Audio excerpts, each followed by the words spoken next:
Olá, você está no canal Bem-vindo ao Fim dos Tempos, um canal preparado para você que deseja aprender mais sobre a Palavra de Deus. Eu quero começar esse vídeo hoje com uma pergunta. É o céu real? Será o céu só uma promessa? Como você vê esse tema? Quando o assunto é o céu, a compreensão que temos com relação a esse tema vai acabar influenciando diretamente na forma como nós também entendemos ele. E é por isso que eu quero falar um pouco sobre isso nesse vídeo. Abordar então essa questão.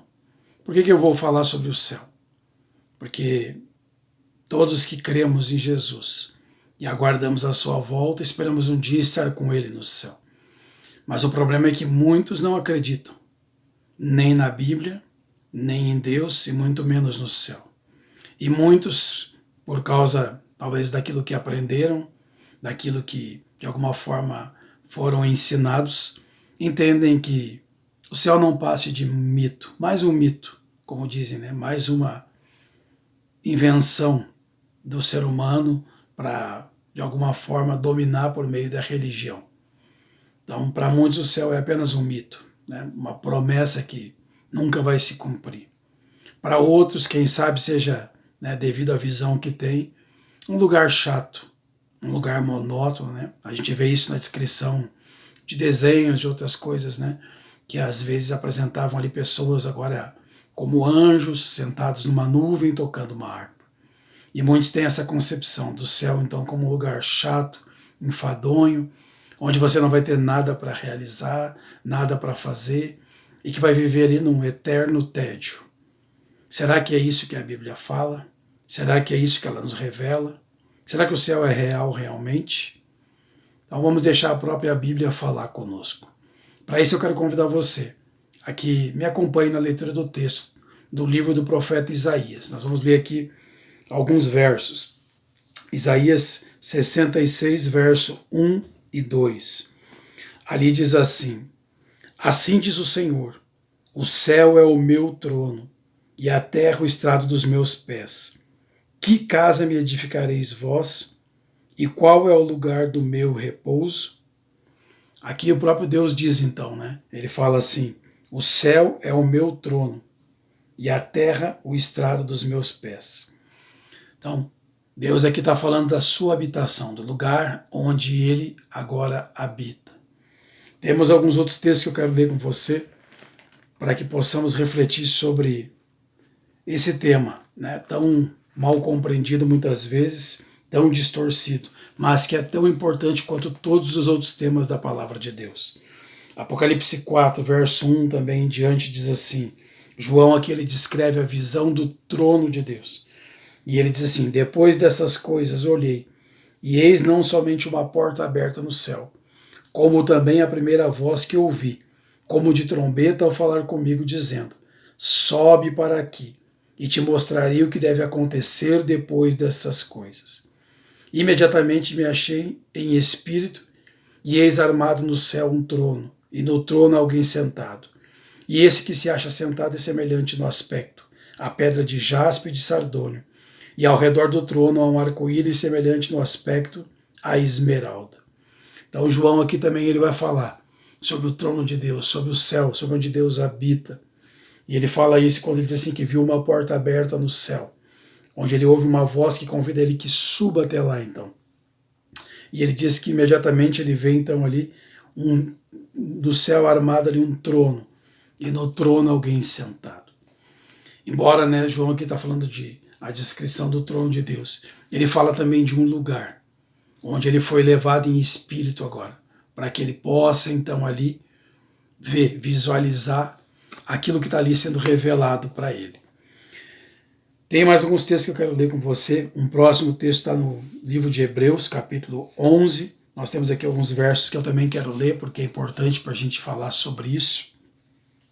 Hebreus, capítulo 11, versos 8 em diante, diz assim, falando aqui dos patriarcas, da fé deles, porque o capítulo 11 é a galeria da fé. Ali diz que Abraão, então, quando chamado, ele obedeceu para ir a um lugar que ele devia ir, sem saber onde era. Mas diz ali o texto, né? Ele vai continuar No verso 10 diz assim, porque ele aguardava a cidade que tem fundamentos, da qual Deus é o arquiteto e edificador. Embora Abraão tivesse uma promessa divina de uma bênção terrena, ele também aguardava o dia em que ele estaria com Deus habitando no céu. E é o que o texto vai dizendo aqui quando você lê. Né? Depois, a partir do verso 12, diz assim, por isso também de um, aliás, já amortecido, saiu uma posteridade tão numerosa como as estrelas do céu, e inumerável como a areia que está na praia do mar. Olha o que diz o verso 13. Todos esses morreram na fé, sem ter obtido as promessas, vendo-as porém de longe, saudando-as e confessando que eram estrangeiros e peregrinos sobre a terra. Verso 16. Mas agora aspiram a uma pátria superior, isto é, celestial. Então veja aqui, o texto diz que todos esses que estão na galeria da fé morreram com uma esperança, aguardavam a concretização de algo que Deus havia prometido, e isso era essa morada celestial. Então, vamos vendo alguns textos aqui que vão se referindo, há muitos outros na Bíblia, nós vamos ler aqui mais alguns, mas o fato é que esses textos eles nos mostram uma realidade. A Bíblia apresenta essa realidade. E qual é o problema? Porque muitas vezes as pessoas não conseguem ver, não podem, de alguma forma, tocar, provar. Então elas duvidam da existência disso. Mas o fato é que o céu é algo real, tão real quanto a terra. E o problema é que muitos estão se despreparando para o céu. Em vez de se prepararem, estão se despreparando porque descreem, porque não acreditam. Porque entendem que isso não passa de uma promessa, de um mito, de uma ilusão da mente humana, de conversa de pastor, de líder religioso, quando na verdade a própria Bíblia nos dá essa certeza. Por isso eu quero ler com você mais alguns textos da Palavra de Deus.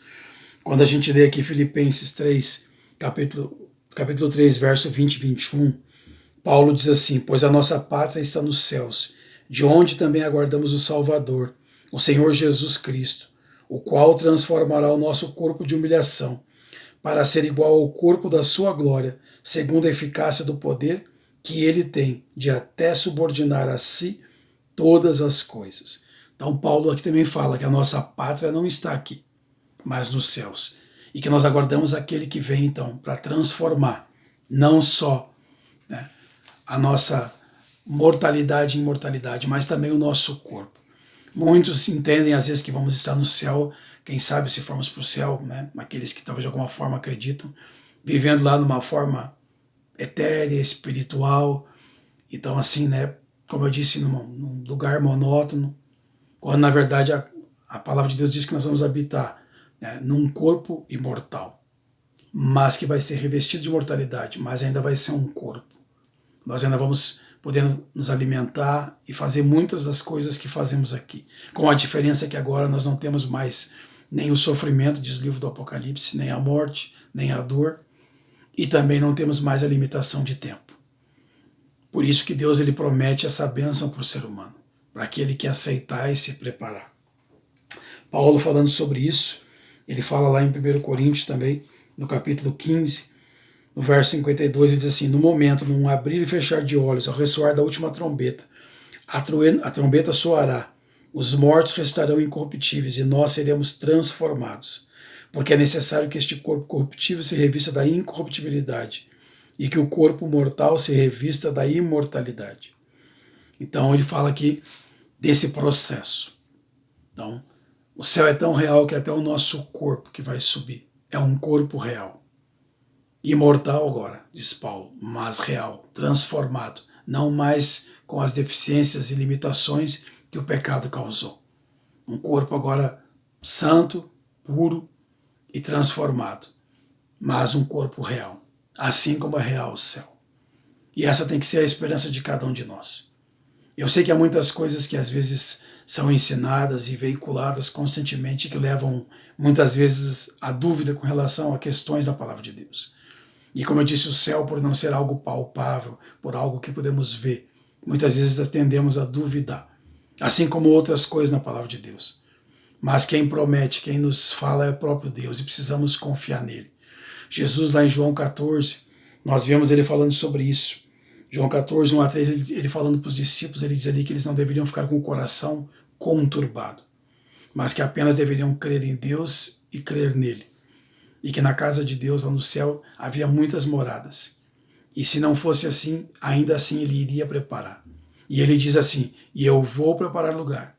E quando estiver tudo pronto, eu volto e vou buscar vocês, para que onde eu estiver, vocês estejam também. Essa é a promessa de Jesus. Voltar para buscar aqueles que estiverem preparados para ir para o céu com ele. Paulo, falando desse céu que Deus prepara, ele diz assim: nem olhos viram, nem ouvidos ouviram, nem jamais penetrou em coração humano que Deus tem preparado para aqueles que o amam. 1 Coríntios 2,9. Olha que texto bonito, olha que promessa. Nem olhos viram, nem ouvidos ouviram, nem jamais penetrou no coração humano o que Deus tem preparado para aqueles que o amam. Com certeza o céu é uma bênção e ele é real. E nós precisamos nos preparar para isso. Quero ler mais alguns textos com você aqui, rapidamente, e aí depois eu vou encerrar as minhas considerações nesse vídeo. Mas eu quero ler com vocês 2 Coríntios 5:1. Paulo vai falar assim: sabemos que se a nossa casa terrestre, este tabernáculo, se desfizer, temos da parte de Deus um edifício, casa não feita por mãos, eterna, nos céus. Mais um texto aqui, descrevendo exatamente essa que era a esperança dos cristãos. Essa que é a esperança daquele que teme a Deus, que crê na sua palavra. Assim como tudo mais que a palavra de Deus nos revela, o céu também é algo real. E como eu disse, é importante que nós creiamos nele. Por quê? Porque tem um tempo aqui para me preparar para isso. E se eu não creio, se eu duvido, se eu deixo de me preparar, eu vou ser o único prejudicado naquele dia quando Jesus vier. Então eu preciso hoje me preparar para isso. E para isso eu preciso crer, porque eu não vou lutar, não vou buscar algo que eu não acredito.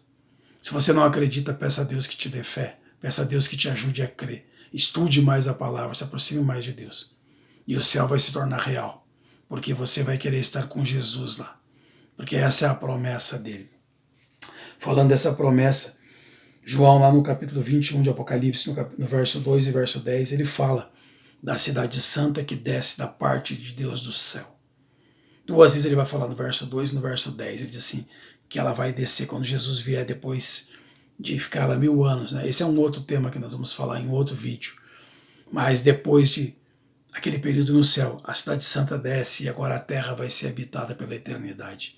E ele diz que ela vem do céu, porque lá no céu estava então Jesus e os santos agora, e agora descem para habitar a terra. Então, mais um texto que nos mostra ali a existência de um lugar que, porque não conhecemos, como eu disse, muitas vezes acabamos descrendo, mas que é onde é a habitação de Deus, onde Deus habita. Então, que Deus te fortaleça na fé, na certeza e na esperança de que em breve vamos estar com Jesus no céu. Porque aquilo que Deus promete vem revestido de bênçãos. O céu é um lugar onde não tem mais sofrimento, morte, pecado, dor, nenhuma dessas coisas. Quando Jesus vier, tudo isso vai findar. E vamos estar agora subindo com ele para o céu. Acredite nisso, busque crer, se prepare. Porque se você não estiver preparado, isso vai acontecer de qualquer forma. A palavra de Deus vai se cumprir. Mas no final, o único prejudicado será você mesmo. Hoje Deus te dá uma oportunidade de se aproximar dele, de crer, de estudar a palavra dele. Não perca essa oportunidade. Permita que o céu seja algo real na sua vida também. Deus abençoe você ricamente.